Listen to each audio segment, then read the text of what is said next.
Good afternoon. My name's Jude Harvey.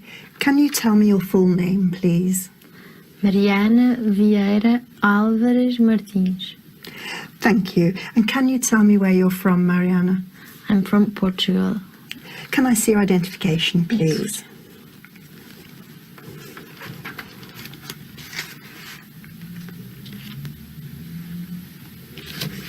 Thank you, that's fine. You're welcome. Now, in this first part, I'd like to ask you some questions about yourself. Tell me about your hometown. What do you like most about your hometown? So I live in Cascais. It's a little town near Lisbon, around about 25 kilometers, and it's on the coast. So we have there a lot of beaches, and the weather is pretty warm in the summer, and it's not that cold in the winter. So we have a pretty good weather. Is your hometown a popular place for tourists to visit? Yes, it is. Actually, mostly because of the beaches, and we have a lot of sightseeing near Cascais in Sintra. We have castles, a lot of historical places, and we have a lot of good restaurants with an amazing panoramic views over the sea. And has your hometown changed much in recent years? Not as that I could remember. I don't think so. It's pretty much the same. Let's talk about free time now. How much free time do you normally have? I don't have much free time because this last 4 months I was making an internship. So it was from 10 to 6, then I had to come back to home, and I only had like about 3-4 hours per day, but on the weekends I have a free time, and I like to do surfing, go to the gym, go out with my friends, be with my family, reading. Have your leisure activities changed much since you were young? Yes, quite a lot. When I was around 12 and until 16, I used to do gymnastics. Then I quit the gymnastics. I started to surf. I surfed a lot. I started school at 8, and sometimes I went to the beach before 8, so 6 I was in the beach. And now I don't. If you had more free time, how would you spend it? Traveling around Portugal, maybe knowing some other places around, and more sports. Let's talk about photos now. How often do you take photos? Quite often. I like to take photos to have save some moments that I am enjoying, or when I'm traveling. Not here in Cambridge, I take a lot of photos, and when I'm traveling around. Do you prefer taking photos of people or of places? People. I prefer Why? people. Because I think it's less boring than later to see pictures, to remember. What do you do with the photos you take? I charge them into my computer, and the ones I prefer, I try to print them, and then I put them on the album or even in a portrait in my room. Do you think the way people take photos is changing? Yes, I think people nowadays, everyone has a photo camera, so people take more photos, and even the artists nowadays use a lot of photography in their art. Now, I'm going to give you a topic, and I'd like you to talk about it for 1 to 2 minutes. Before you talk, you'll have 1 minute to think about what you're going to say. You can make some notes if you wish. Do you understand? Yes, I do. Here's some paper and a pencil for making notes. Thank you. And here's your topic. I'd like you to describe a situation when someone that you didn't know helped you. Okay.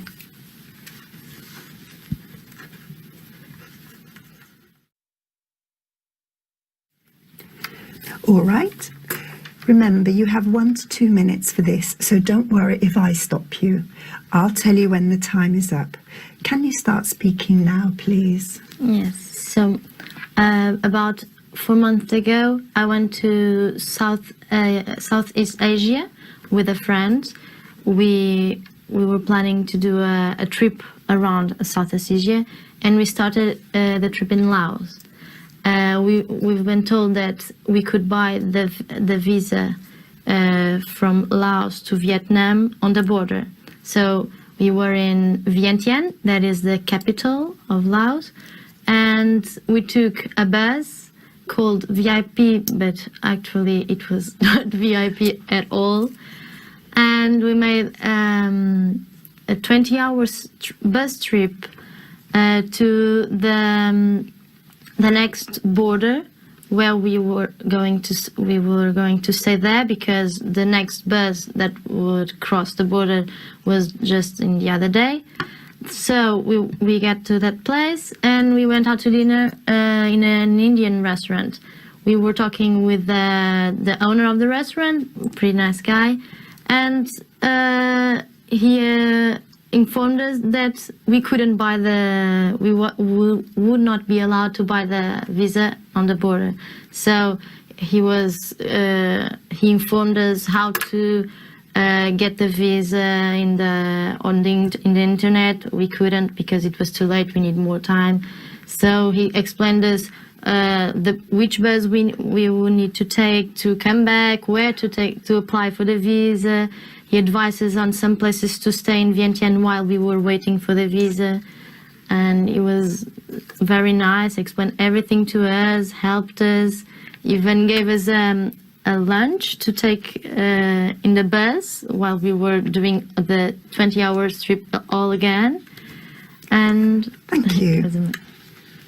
Can I have the booklet and paper and pencil back, please?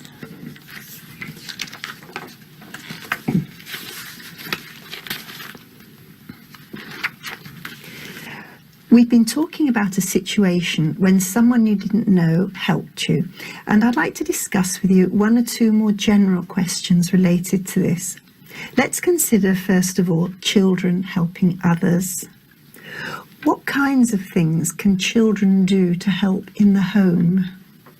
In the home, I think children can help with the homework, like setting up the table, doing their beds, helping their parents to have the house tight, and do their homeworks. That is their duties when we are young. That's our duty, and help each other if they have brothers to take care of the little ones. The elders take care of the little ones, and I think. How can children best learn to be helpful to others? I think that must come from the parents and from the schools. I think parents should motivate them or encourage them to help their brothers, to help at home, and at school schools should encourage them to help other children that need more than them, like the poor children, and know about the different opportunities that unfortunately we have today. What ways can schools encourage children to help the community? In Portugal, they do a lot of this, like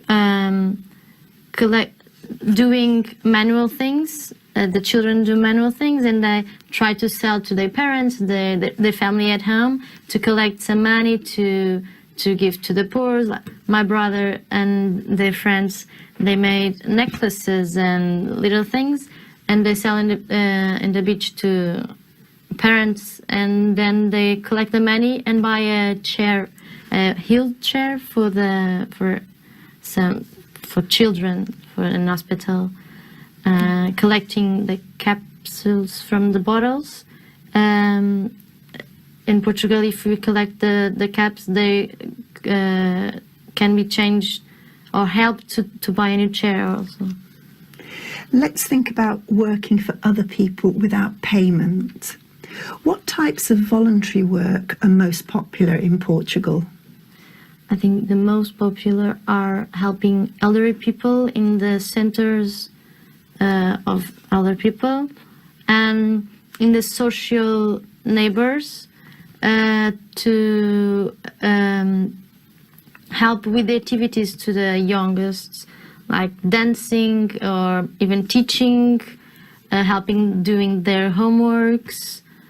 I think those are the most common. And collecting food in the supermarkets. We do that a lot. And do all age groups take part in voluntary work? Yes, since maybe since 16, I think we have to have 16 to start doing voluntary work. And how can individuals benefit from doing voluntary work? By being part, know what is being part of a society and relate to others, and to help and at the same time help the who needs our help. And what ways can voluntary work improve life for the community? Helping the community to get along and to fight for the same cause.